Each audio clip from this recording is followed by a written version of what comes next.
Hi guys, ako nga po pala si Diover. Ang tawag nga pala nila sa akin ay ka-DM.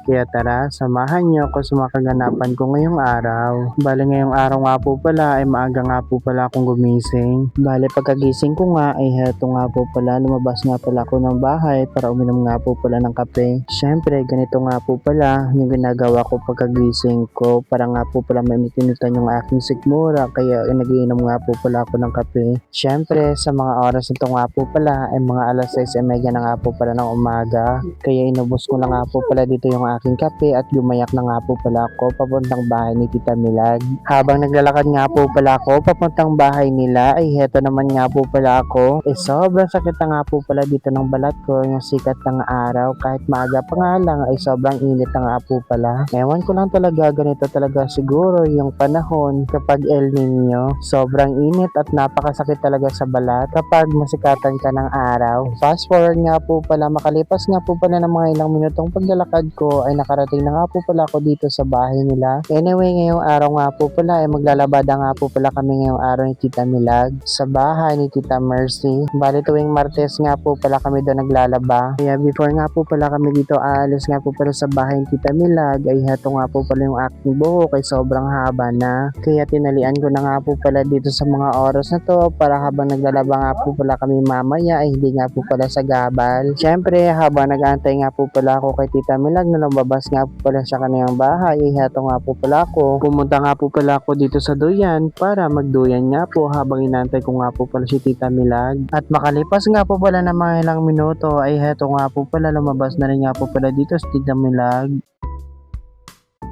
By the way, sa sobrang init nga po pala ng panahon, heto nga po pala yung puno ng datilis ay heto nga po pala ay patay na. Ayan, bali gumayak na nga po pala kami dito ng Tita Milag papunta nga po sa bahay ni Tita Mercy. Fast forward na lang nga po pala, bali pagkarating na rin nga po pala namin dito sa bahay nila ay sinimulan na rin nga po pala namin dito ang paglalaba. Hindi ko na rin nga po pala dito binidyohan nga po pala yung ibang ginagawa nga po pala namin dito dahil nga po pala ay nakapokus nga po pala kami dito sa paglalaba. At ayan, makalipas nga po pala ng mga ilang oras ay natapos na rin nga po pala kami dito sa paglalaba. Kaya ayan, nasampay na nga po pala dito at tapos na nga po pala kami dito sa mga oras na to. Kaya babalik nga po pala kami doon sa bahay ni Tita Milag para nga po pala magpahinga dahil sa sobrang init nga po pala ng panahon. Kaya dito ko na lang nga po pala tatapusin ang aking video at maraming salamat nga po pala sa inyong support at panonood ng aking vlog. At ayun lang, thank you for watching!